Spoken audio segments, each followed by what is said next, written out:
दोस्तों नमस्कार, मैं हूं दीपक और आप देख रहे हैं मुझे अनअकैडमी शिक्षा पर। वेलकम बैक टू अनअकैडमी शिक्षा। एक बार फिर से हम आपके बीच आए हुए हैं एक पार्ट 2 एपिसोड में टॉपर्स इंटरव्यू के सीरीज में, जिसका कि पार्ट 1 आपने कल सैटरडे को देखा था 11 बजे। उम्मीद है कि वो वीडियो आपको पसंद आया होगा।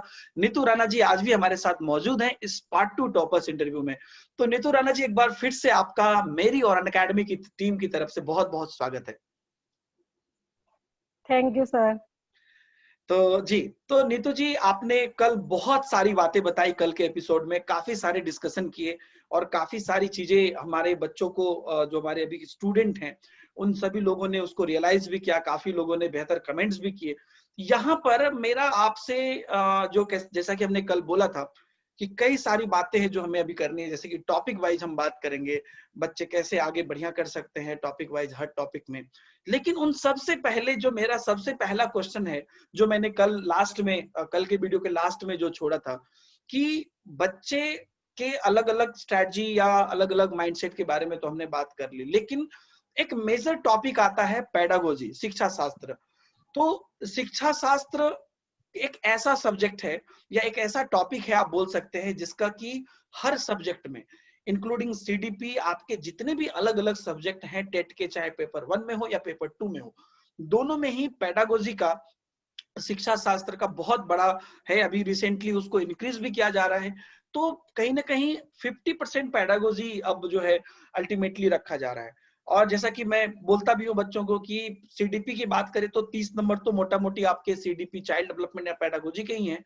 बाकी सब्जेक्ट में भी 15-15 नंबर आपके पेडागोजी के हैं। तो टोटल 90 मार्क्स आपका अप्रॉक्स पेडागोजी से आ जाता है, अगर आप जानते हैं तो मेरा प्रश्न आपसे ये है कि इस पेडागोजी के 90 मार्क्स को कैसे खींच लें? कुछ है शॉर्टकट, है कुछ तरीका, मतलब कुछ बताइए जी। सर शॉर्टकट तो किसी चीज का नहीं है, मतलब बस बच्चे, लेकिन आजकल सारे बच्चे बस शॉर्टकट ही ढूंढते हैं कि सारी चीज का नहीं, इसका शॉर्टकट चाहिए। हाँ बस सबको शॉर्टकट चाहिए, लेकिन शॉर्टकट किसी का भी नहीं है। और शॉर्टकट से अगर हम पढ़ते हैं तो वो हमारे लिए ही बाद में हमें ही दुखदाई होता है फिर। जी, तो इसलिए तो शॉर्टकट कैसे करें? अपनाने के बजाय अगर हमारे पास टाइम है जी जी, जी उसके लिए क्या है कि सीडीपी के लिए तो आपको, वो सॉरी, पेडागोजी के लिए आपको 70% आपका पेडागोजी सेक्शन जो है वो सीडीपी से ही कम, सारा का सारा उससे कंप्लीट हो जाता है। जो हम सीडीपी पढ़ते हैं तो पेडागोजी मोस्टली उसी में कंप्लीट हो जाती है। बस कुछ क्वेश्चंस रहते हैं जो बेसिकली सब्जेक्ट से ही रिलेटेड रहते हैं, उसके लिए आपको सब्जेक्ट के बारे में पता होगा। वही जैसे कि वही कि किसी सब्जेक्ट को, किसी के लिए, सारे सब्जेक्ट के लिए अलग अलग विधियां यूज करनी पड़ती हैं। किसी को बच्चों को बाहर घुमाने के लिए ले जाना पड़ता है, वो किसी में प्रयोग करके सिखाना है तो वो बेस्ट है, तो वो उसके लिए देखना पड़ेगा। बस बाकी तो वही सेम है। पेडागोजी तो वही, जैसे उसको तो बस आप फील करके ही पढ़ा सकते हैं कि बच्चा क्या सोचता है, बच्चे की उस टाइम पे मेंटल एबिलिटी क्या है, वो क्या, उसकी क्षमता क्या है, उसके अकॉर्डिंग ही आपको पढ़ाना पड़ेगा। तो सबसे ज्यादा इम्पोर्टेंस शायद गवर्नमेंट इसीलिए पेडागोजी को दे रही है जी कि 5th क्लास तक पढ़ाना मुश्किल नहीं है। 5th क्लास तक का सिलेबस तो मोस्टली, अगर 10th क्लास का स्टूडेंट है तो वो भी उसको पढ़ा सकता है। जी लेकिन सिर्फ पढ़ाना ही नहीं होता है, आपको उन बच्चों को वो क्या, उनको अगर कोई जैसे समझना है, अगर उनको कोई प्रॉब्लम है तो फिर आप उसको कैसे समझेंगे, वो सारी चीजें मैटर करती हैं। इसलिए ही पेडागोजी पढ़ना, तो आप उसको रट के नहीं कर सकते हैं कि आपने रट लिया उसको कर लिया, नहीं। जब तक आप उसे समझेंगे नहीं, उसे फील नहीं करेंगे कि बच्चे के लिए क्या जरूरी है, तो तब तक आप उसको नहीं कर सकते हैं। आप जी कोई पेडागोजी पढ़ रहे हैं, उस टाइम पे आप देखिए कि आप किसी बच्चे को लेकर देखिए, सोचिए उस टाइम पे कि अगर हम उसके साथ ऐसा बिहेव करेंगे तो उसको क्या, इससे अच्छा होगा या उसके लिए बुरा होगा। तो बस वो 70% फिर आपके वही है कि आप उसको कैसे समझ रहे हैं, वो आपकी सोच के ऊपर ही निर्भर करता है। बाकी तो फिर आपको कुछ चीजें तो बुक्स से देखनी पड़ेंगी, लेकिन पूरी पेडागोजी आप बुक से नहीं पढ़ सकते हैं। ओके जी। तो बहुत बहुत ही इम्पोर्टेंट और बहुत ही मतलब सटीक बात आपने बोली कि बुक से सब कुछ नहीं पढ़ सकते हैं और फील करना जरूरी है। पेडागोजी को आपको महसूस करना जरूरी है कि उस उम्र में बच्चे, जैसे कि 5th क्लास के बच्चे को 10th क्लास के बच्चे पढ़ा सकते हैं और पढ़ाते भी हैं। आपने भी अपने गली मोहल्ले में भी सब लोगों ने जी देखा होगा, जो भी लोग इस वीडियो को देख रहे हैं। जी लेकिन इम्पोर्टेंट ये है कि आप जब एक प्रोफेशनल टीचर होने जा रहे हैं, आप एक ऑथेंटिकेट टीचर होने जा रहे हैं, तो आपको वो चीजें तो पता है आपको, 10th के बाद आपने इतनी ट्रेनिंग की है, ग्रेजुएशन की है, 12th की है, तो वो कंटेंट तो आपको पता है, लेकिन वो जो डिलीवरी है, कंटेंट डिलीवरी है, जो आप डिलीवरी कर रहे हैं, मेथड अपना रहे जी हैं, वो मेथड आपने कहा कि वो तरीका आपको समझना अनिवार्य है, और वही पेडागोजी है, और उसको आपको महसूस करना है जी कि उस बच्चे को आपको कैसे पढ़ाना है। तो ऑप्शन में कई बार आप, इसलिए बच्चे फंस भी जाते हैं, जैसा आपने लास्ट वीडियो में कहा था कि बच्चे फंस भी जाते हैं ऑप्शन में कई बार इस एग्जाम देते वक्त, क्योंकि सब कुछ सही ही लगता है।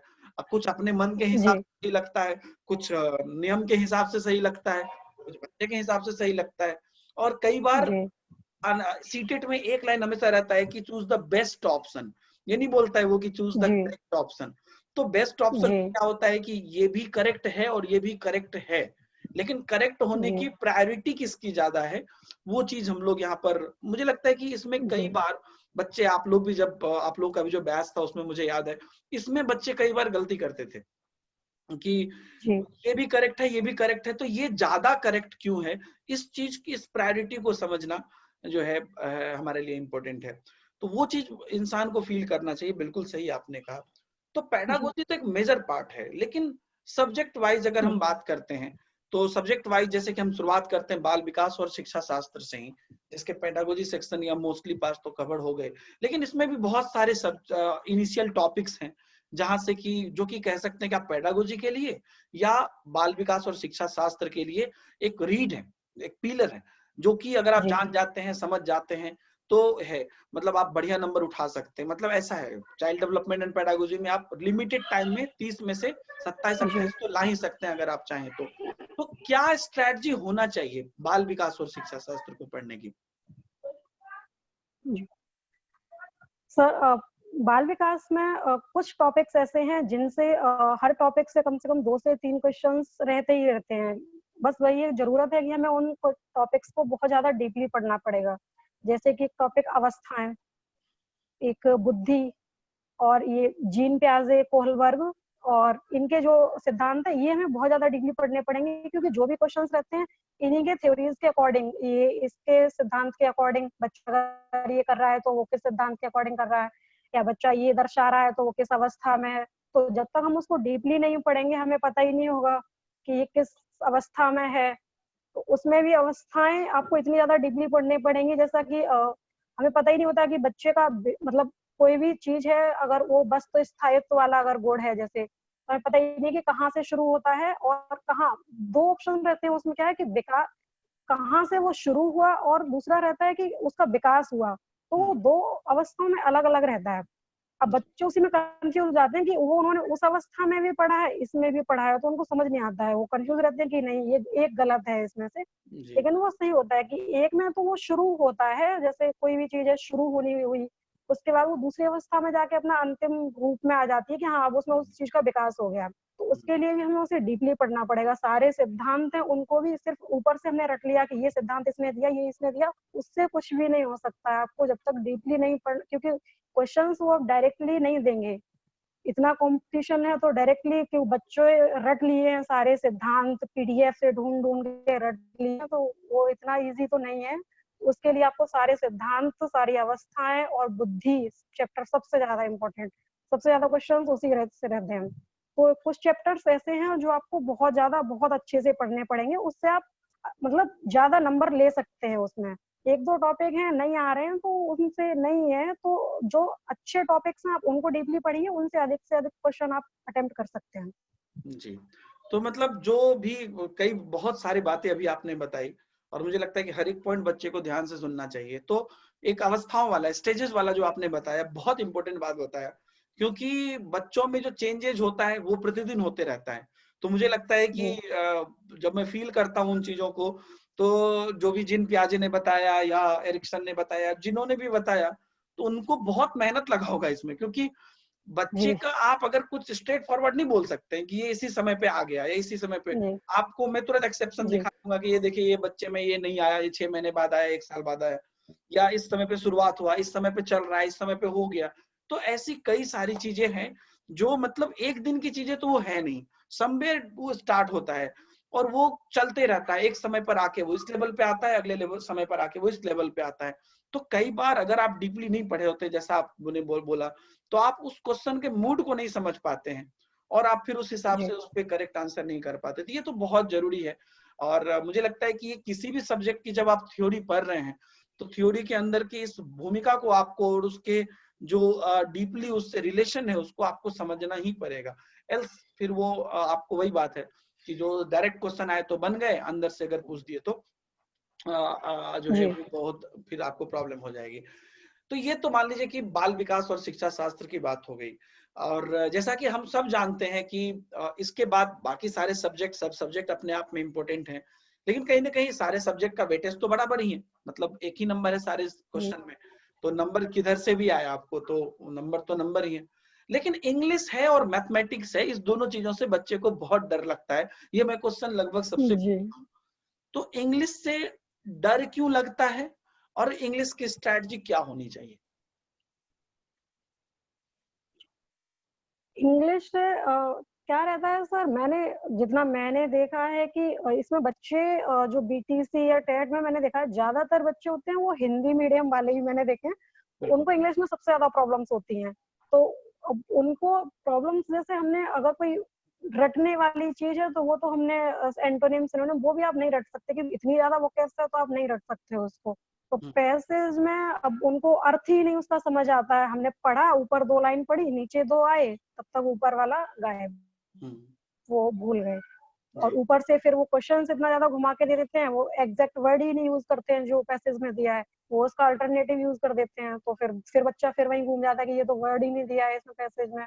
तो फिर वो बोलते हैं कि क्वेश्चन पैसेज से नहीं है, पता नहीं कैसे दी, इतना टफ रहता है। तो बस हम्म, उसके लिए आप, उसका कोई ऑप्शन नहीं है, बस आपको उसकी सबसे ज्यादा प्रैक्टिस। पैसेज का कोई शॉर्टकट नहीं है, कोई रट नहीं सकते आप, बस प्रैक्टिस। प्रैक्टिस के लिए आप या तो फिर पैसेज ही सॉल्व कीजिए, बुक्स में दे रखे होते हैं, या फिर आप इंग्लिश पेपर रीड कर सकते हैं, वो बेस्ट ऑप्शन है। आप उसको पढ़िए और उसके समझने की कोशिश कीजिए उसके अर्थ को।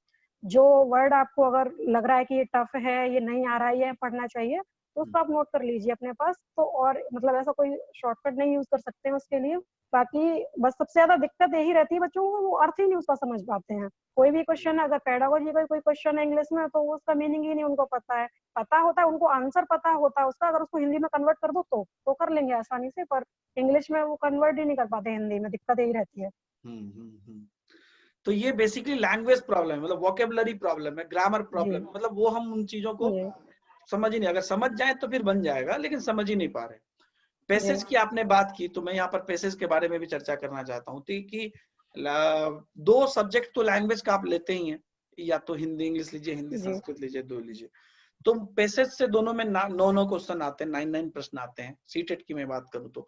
और पोइट्री से 6 जी क्वेश्चन आते हैं। तो 15 जी क्वेश्चन एक पैसेज पोइट्री का, सपोज हिंदी का, और 15 क्वेश्चन दूसरे पैसेज पोइट्री का।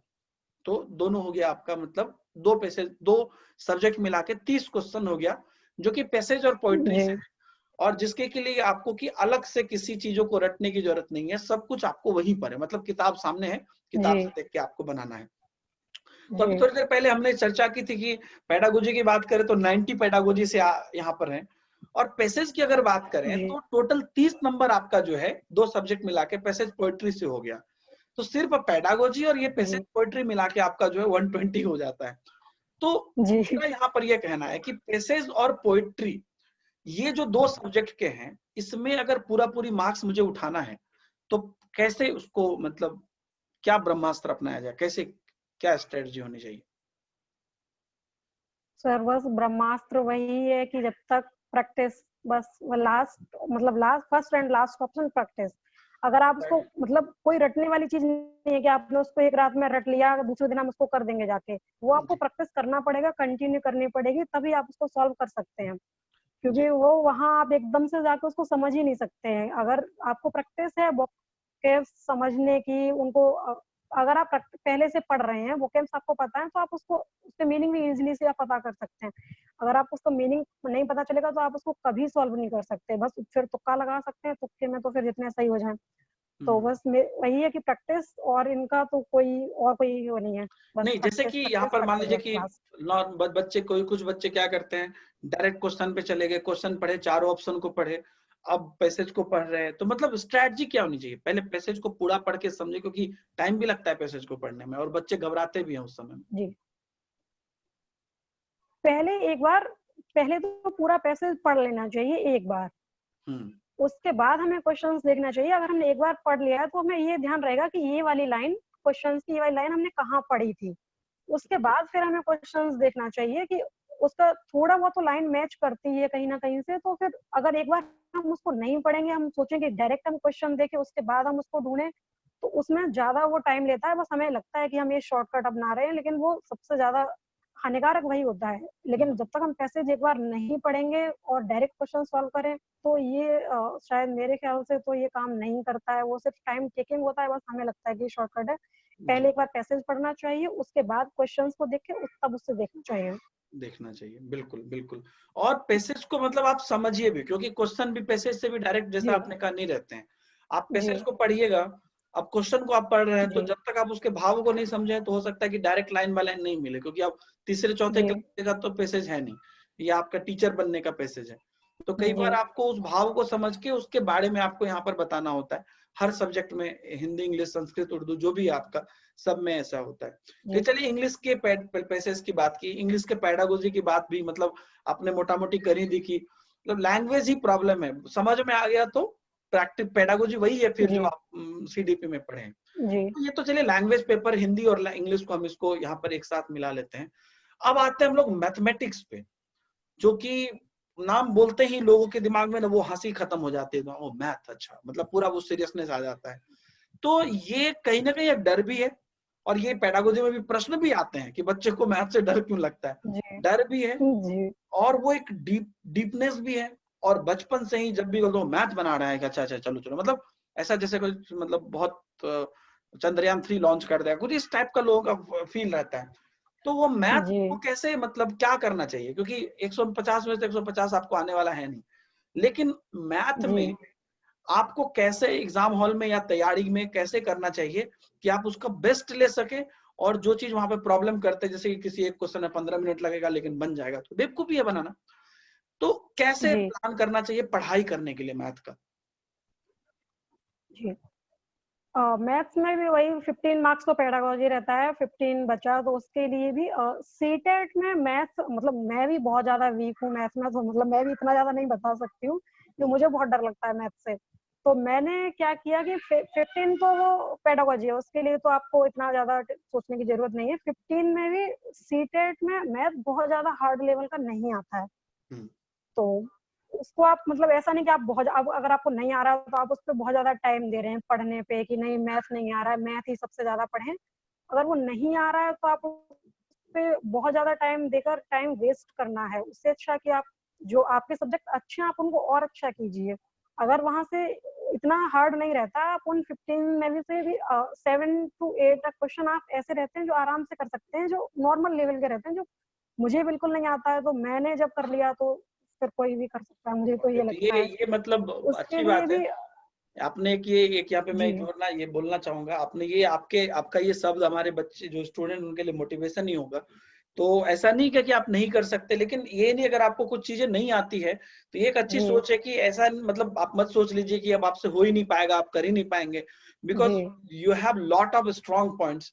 तो आप कहीं ना कहीं वो सोच के आगे बढ़िए और उस हिसाब से आप तैयारी करिए। जी प्लीज प्लीज कंटिन्यू करिए, आप कुछ बोल रहे थे। जी हाँ, तो सर वही है कि मैथ्स मतलब इतना ज्यादा टफ नहीं है कि उसके लिए सीटेट में नहीं है, लेकिन हाँ जो स्टेट लेवल का जो हमारे यूपी टेट का जो एग्जाम है उसमें मैथ्स टफ रहती है।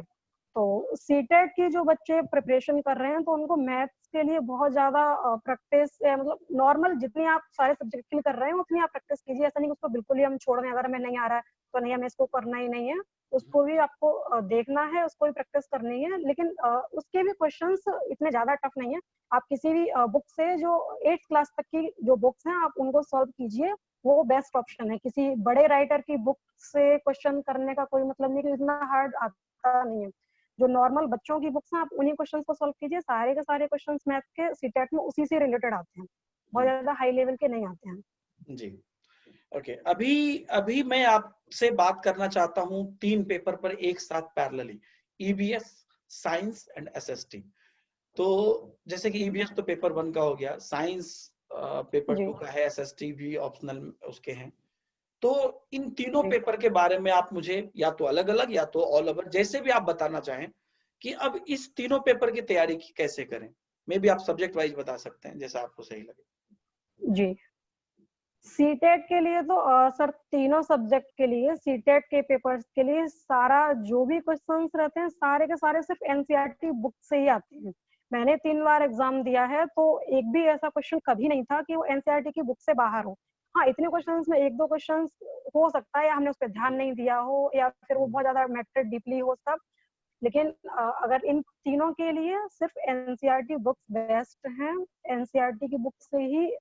और ईबीएस का क्या है कि कुछ टॉपिक्स उसके फिक्स हैं ईबीएस के लिए, उसकी आपको कहीं पर भी पीडीएफ मिल सकती है या बुक से आप उसको पढ़ लीजिए तो वो सारे 15 क्वेश्चंस उसके रहते हैं जो वो सारे सिर्फ उतने ही टॉपिक्स में से रहते हैं घुमा फिरा के।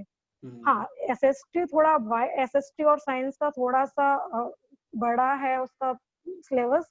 वो बड़ा सिलेबस होने के मतलब ऐसा है कि क्वेश्चंस कहीं से भी हैं।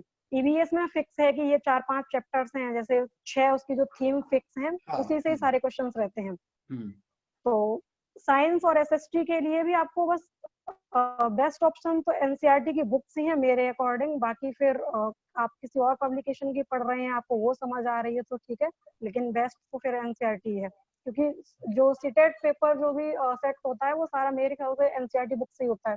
तो फिर और किसी बुक्स को पढ़ने की इतनी ज्यादा जरूरत नहीं है, क्योंकि वहाँ मैटर तो कंफर्म नहीं रहता है कि ये सही है या नहीं है। अगर बाद में क्या होता है एग्जाम्स में क्या होता है कि अगर कोई क्वेश्चन हमें उस आंसर पे डाउट है, आंसर की रिलीज होने के बाद अगर डाउट है हमें कि इसका आंसर ये है, अगर हम उसको केस करते हैं उस क्वेश्चन पे, जो बाद में केस बच्चे करते हैं कि ये आंसर होना चाहिए, तो वो सिर्फ एनसीईआरटी की बुक्स को ही एक्सेप्ट करते हैं, उनका ही चैलेंज एक्सेप्ट करते हैं, बाकी वो किसी बुक्स को नहीं मानते हैं। तो इसीलिए मतलब बेस्ट यही है कि हम पहले से एनसीईआरटी से तैयारी करें, बाकी बाद में हमें ये सारी प्रॉब्लम्स ना हो। क्लियरली उन्होंने भी खुल के कह दिया है कि एनसीईआरटी ही है।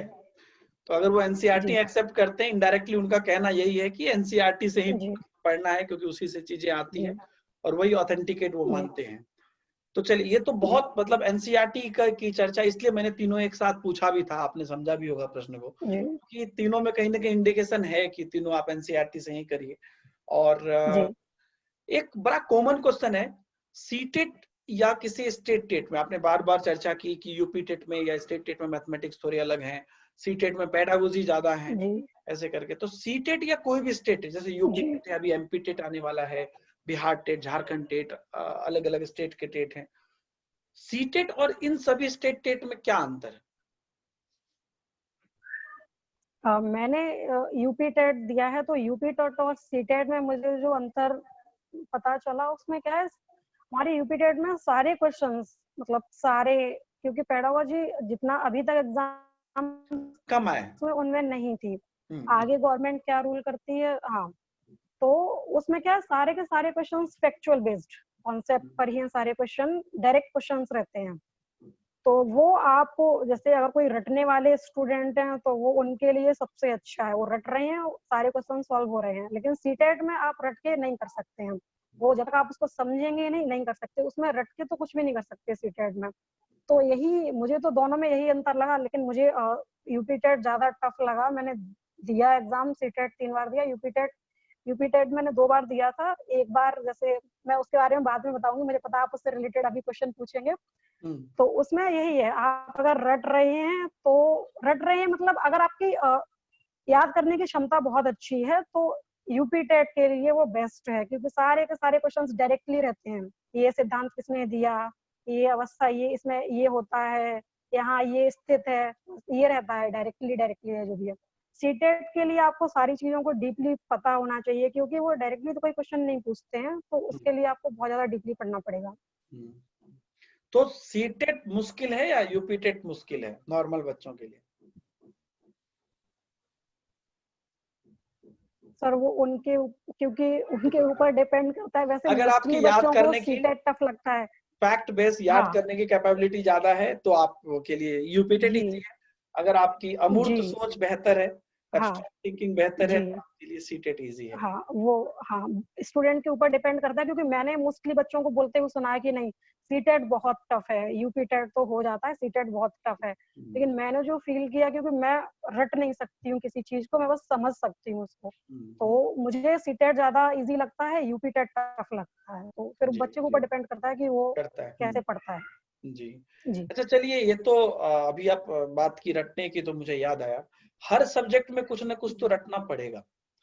मतलब जी बच्चों को, चाहे ईवीएस की बात करें, इनफैक्ट सीडीपी की बात करें, चाहे जी आप किसी के कथन की बात करें, जिसको लेके मुझे लगता है कि जी कोई भी टॉपिक चल रहा हो, बच्चे ये क्वेश्चन क्लास में एक दो क्वेश्चन जरूर आता है, सर ये थ्योरी याद नहीं होता, सर ये कथन याद नहीं होता, सर ये फॉर्मूला याद नहीं होता, जी सर ये इस भी याद नहीं रहता, इनके नाम याद नहीं रहते सर, ये अमेरिकन और क्या कहते हैं जापानी और ये अलग अलग जगह के जो नाम है ये समझ में नहीं आते।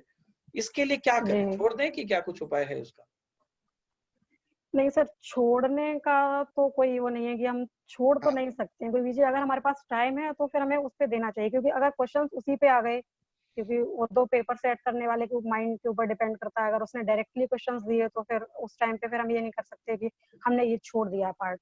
तो हाँ। छोड़ तो नहीं सकते। उसमें क्या है कि जो भी सिद्धांत थ्योरीज हैं उनको हम एक जगह नोट कर लें सारी चीजों को। तो उसको क्या, हम अगर 7-8 दिन में एक बार अगर उनको पढ़ रहे हैं तो रटेंगी तो नहीं चीजें, लेकिन हाँ हमें ध्यान में रहेंगी वो। अगर क्वेश्चन आता है हमारे सामने तो ऑब्वियस है कि हम उसे अटेम्प्ट कर सकते हैं। अगर हमने वो जब तक एग्जाम दिया है, अगर 10 से 15 बार भी वो पेज हमने देख लिया है तो इतना तो याद रहेगा।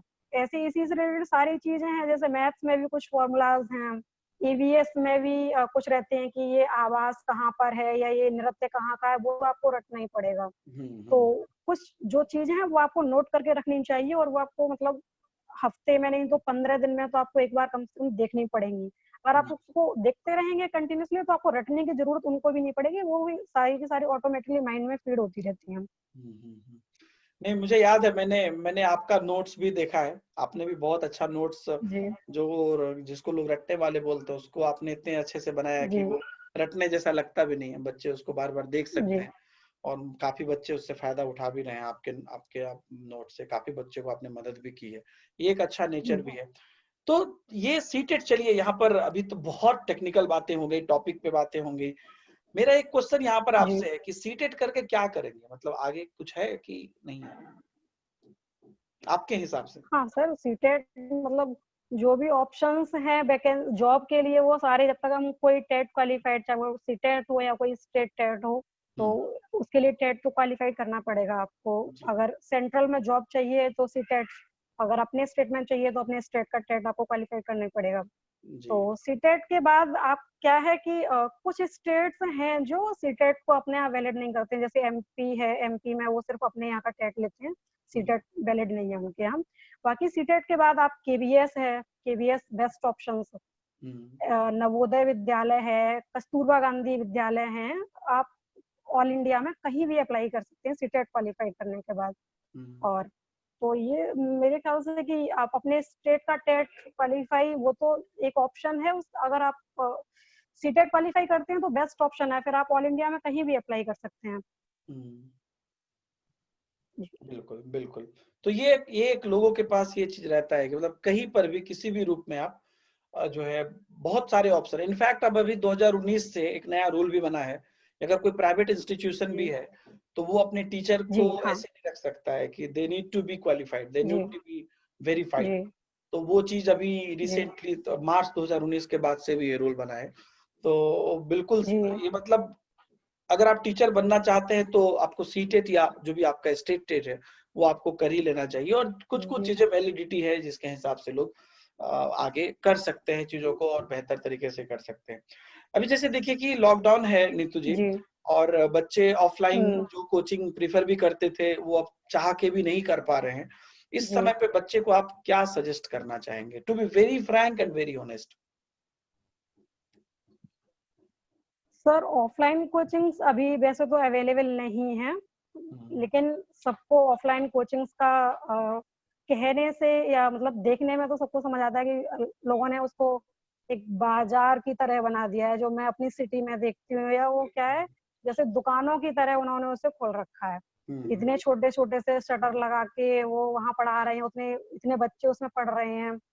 तो इसलिए मैंने भी ऑफलाइन की थी कोचिंग 2-3 महीने, लेकिन उसमें क्या है, इतने सारे बच्चे पढ़ रहे हैं, आने जाने में आपका इतना टाइम वेस्ट हो रहा है। ऊपर से वजह से बच्चे बोलते हैं कि हाँ, यहाँ अनअकैडमी पे जैसे बच्चे बोलते हैं कि नहीं, हमें इस टीचर का समझ नहीं आ रहा है, तो हम नहीं, इससे नहीं पढ़ रहे हैं, दूसरे टीचर से पढ़ रहे हैं। ऑफलाइन में आपको समझ आए या ना आए, लेकिन आप अगर आपने एक बार पे कर दिया है उनको, तो फिर आप वहां नहीं बोल सकते कि हमें इस टीचर का नहीं समझ में आ रहा। अगर आप बोलते भी हैं तो उनको कोई फर्क नहीं पड़ता, उनके यहाँ जो फैकल्टी है वो उसी से ही पढ़वाएंगे। ऐसा नहीं कि आपके लिए वो टीचर चेंज कर दें। और दूसरा वही है कि आप घर पे रह के पढ़ सकते हैं, लेक्चर्स को डाउनलोड कर सकते हैं, 2-3 बार देख सकते हैं। इतने डाउट्स क्लियर करने के लिए आप कितने भी बार क्वेश्चन यहाँ कर सकते हैं। और वहाँ क्या रहता है बच्चों में, ऑफलाइन कोचिंग्स में बच्चे जो थोड़े हेजिटेट होते हैं बच्चे, वो क्या है, अगर उनको कुछ चीज समझ नहीं आई है तो उन्हें पूछने में लगता है कि अगर मैं ये चीज पूछूंगा तो बाकी बच्चे क्या सोचेंगे कि इसको आता नहीं है ये, तो वहाँ बच्चे पूछने में, तो इस चक्कर में क्या है, वो रह जाते हैं, पीछे रह जाते हैं, उनको समझ नहीं आता है, आगे भी जो टॉपिक चल रहा है फिर उनको समझ ही नहीं आता है। यहाँ ऑफलाइन ऑनलाइन कोचिंग्स में क्या है, बच्चे कमेंट करते हैं, उनको ये तो नहीं है कि हाँ मैं ये पूछ रहा हूँ तो कोई क्या कहेगा मेरे बारे में। बस आप 10 बार पूछिए, 10 बार टीचर्स बताते हैं, एक बार नहीं आपको समझ आ रहा है, आप लेक्चर्स को डाउनलोड कीजिए, दोबारा देखिए। तो इसीलिए ना कहीं आने जाने का कोई नहीं, आप कहीं बस में जा रहे हैं, कुछ कहीं भी, से भी आप कर कहीं सकते से भी लेक्चर्स अटेंड कर सकते हैं जी। जी। और सबसे बेस्ट है जो लड़कियों के लिए, जो घर पे रह रही हैं, जिनके पेरेंट्स उन्हें अलाउ नहीं करते हैं बाहर जाने के लिए, कि शाम में कोचिंग है या फिर गांव में रह रही हैं तो अलाउ नहीं कर रहे हैं, तो बेस्ट ऑप्शन, इसीलिए शायद लोगों में आजकल क्रेज भी बहुत ज्यादा है क्रेज भी ऑनलाइन है। कोचिंग का भी, ऑफलाइन कोचिंग से जी। देखिए पहले लोग तो ना ऑफलाइन ऑनलाइन कोचिंग को लोग सेकेंडरी रखते थे, मतलब ठीक है चल रहा है देख रहे हैं, जी लेकिन अब वो प्राइमरी हो गया, मजबूरी भी है, लॉकडाउन के बाद मजबूरी जी भी है। जी और इनफैक्ट मजबूरी भी क्या जी बोलिएगा, लोग जैसा आपने बोला तो हर चीज तो बेनिफिट ही है, आप घर में बैठ के पढ़िए, जी इस चीज को बार बार देखिए। ये वाकया मेरे साथ भी हुआ था, जो जी हमारे समय तो जब हम लोग पढ़ते थे ऑनलाइन कोई चीज थी नहीं। जब पहली बार मैंने देखा जी कि कोई चीज ऑनलाइन है, तो मुझे ना बड़ा मतलब आश्चर्य लगा कि अच्छा, जो टीचर से मैं पढ़ के आ गया हूँ वही चीज मैं फिर से पढ़ सकता जी हूँ, मतलब फिर टीचर को जी बोलने की जरूरत नहीं है, वो चीज मैं फिर से पढ़ सकता हूँ। तो ना मुझे स्टार्टिंग में बड़ा आश्चर्य लगता था कि ऐसा चीज बन गया दुनिया में, जबकि मतलब आप उसी चीज को फिर से देख सकते हैं। अब आपको टीचर को नहीं बोलना पड़ेगा कि आप फिर से पढ़ा दीजिए वो चीज, तो आप उसको फिर से देख लेंगे, तो आप वो जी चीज कई बार दोबारा तीबारा देखने से चीजें क्लियर हो जाती है। क्योंकि हो सकता है कि एट रैंडम आप उतने फास्ट ना हो उस समय पे, लेकिन अब जब आप दोबारा देखेंगे सुकून जी से, अच्छा कोई आपको सामने आप रहते तो कॉन्शियस भी रहते, कई बार झूठ फूट के भी लोग ऐसा दिखाते हैं कि हम समझ रहे हैं, लेकिन घर में आप बैठे हुए तो आप अपने हिसाब से एकदम चिल होके कूल होके आप कर रहे हैं, जी तो आपको है वो उस जी हिसाब से। लेकिन ऑनलाइन में एक प्रॉब्लम है नीतू जी, जो मैंने जी देखा है ऑनलाइन में, जो यूट्यूब की बात करें या अलग अलग जगह पे बात करें, तो ऑनलाइन में अभी ये पहचानना मुश्किल हो गया है कि 15 मिनट में 500 क्वेश्चन सही है तो करना, या जी 500 मिनट में 15 क्वेश्चन करना सही है, या ये जी जो वीडियो है जिसमें लिखा हुआ है कि बस ये 30 प्रश्न कर लीजिए, यही प्रश्न इस बार 2020 में पूछे जाएंगे, वो करना सही है, क्योंकि मिलियन मिलियन व्यूज भी रहते हैं आजकल, तो जियो का इंटरनेट तो फ्री में है। तो ये बड़ा मुश्किल हो जाता है, जो कि 2-3 महीने बाद या एग्जाम के बाद रियलाइज होता है कि यार ना सिलेबस देखा, ना वीडियो देखा, ना चीजें देखी, थोड़ा चहक बहक लगा, थोड़ा ऐसा पूरा लगा सब कुछ, और टाइम बर्बाद हो गया। तो ये इस चीज से कैसे बचे, उम्मीद है कि आप समझ पा रहे होंगे मैं क्या पूछ रहा हूँ। बहुत जी बड़ी प्रॉब्लम है कि ये मतलब अगर आप लाखों चीज है तो उसमें से मे भी 100 चीजें ठीक होंगी, लेकिन जो ये 99,000 जो 900 चीजें हैं, इसको कैसे छांटे। सर वही है, टीचर्स आप देखिए उनका जो टॉपिक रहता है क्लास स्टार्ट होने से पहले, कुछ के तो इतने फनी रहते हैं, मैंने 1-2 टीचर्स के पढ़े कि अगर ये क्वेश्चन नहीं आया तो मैं पढ़ाना छोड़ दूंगा, मुझे गोली मार देना, मतलब ऐसे ऐसे मैंने कोचिंग्स के ऐड देखे कि हाँ, अगर मेरा पढ़ाया और नहीं आया तो मुझे गोली मार देना, मतलब ये इतना सियोरिटी कैसे दे सकते हैं कोई भी हाँ, टीचर। हाँ, हाँ। तो अगर, और वही कि 5 मिनट में 50 क्वेश्चन, हम्म, हम्म। तो अगर हम वही वो ओनली आंसर ट्रेन बताते की जाते तरह हैं, क्वेश्चन, एक का ये या दो आया का ये बी, तीन का आया, बी हाँ बताते हाँ हाँ, जाएंगे, बस वही वही। तो तो मतलब अगर हम उसका कॉन्सेप्ट क्लियर नहीं हो रहा है तो सिर्फ क्वेश्चंस अटेम्प्ट करना, क्वेश्चंस क्वेश्चन क्वेश्चन, वो तो हम प्रैक्टिस सेट खरीद लें, या कहीं से पीडीएफ करेक्ट। डाउनलोड कर लें, तो हजारों क्वेश्चन हमें मिल जाएंगे जी। जी। तो उसके लिए क्लास अटेंड करना या किसी का लेक्चर अटेंड करना उसका कोई मतलब नहीं है, वो हम पीडीएफ कहीं भी दे सकते हैं। हाँ। अगर हम कम क्वेश्चंस करें, लेकिन अगर उनका कॉन्सेप्ट क्लियर हो रहा है, तो अगर उससे रिलेटेड 10 क्वेश्चंस भी आ रहे हैं, 20 क्वेश्चंस आ रहे हैं, अगर कॉन्सेप्ट क्लियर है, तो फिर हम वो अगर क्वेश्चंस कर रहे हैं, तो बेटर है कि हम 2 घंटे में 10 क्वेश्चन पढ़ें और जी। 2 घंटे में 200 पढ़ने के बजाय। हाँ। मतलब उसको वैसे क्वेश्चंस आपसे बनने चाहिए, वो मेन मोटिव है, ना कि आप ये जी, अपने माथे पे टैग लगाइए कि हमने आज 500 क्वेश्चन कर लिया है। वो जी, मोटिव आपका नहीं होना चाहिए। ये बिल्कुल सही बात बोली नीतू जी। काफी सारी बातें आपने बताई, काफी टेक्निकली बातें भी जी, बताई, और इतना एग्जाम क्वालिफाई करने के बाद भी आप अभी भी मतलब एक स्टूडेंट का जो थीम है वो आपके चेहरे पे, आपकी बातों में झलक रहा है। और भगवान आपको सब खुशी दे, जो भी आप अपने जिंदगी में चाहते हैं, पूरी सफलता दे। लेकिन मैं यहाँ पर आपसे एक लास्ट क्वेश्चन करना चाहूंगा कि आप इस वीडियो के खत्म होते होते, इस एपिसोड के खत्म होते होते, आप जो अभी के स्टूडेंट हैं उनको बिंदास होके अपने तरफ से, अपने लहजे में, अपनी सोच से क्या कहना चाहते हैं? सभी बच्चों को, जो भी बच्चे भी आप देख रहे हैं, लाखों लोगों तक ये वीडियो पहुंच सकती है, तो आप क्या कहना चाहते हैं बच्चों को? जी। सर यही, जैसे मैं अभी बीच में कहते-कहते एक बात रुक गई थी, मैंने कहा था मैं बाद में बताऊँगी इस बात जी। को। जी। मैंने जब फर्स्ट टाइम मैंने टेट दिया था, जैसे मेरी ट्रेनिंग खत्म हुई थी बीटीसी की, उसके जस्ट बाद मैंने यूपी टेट दिया था। तो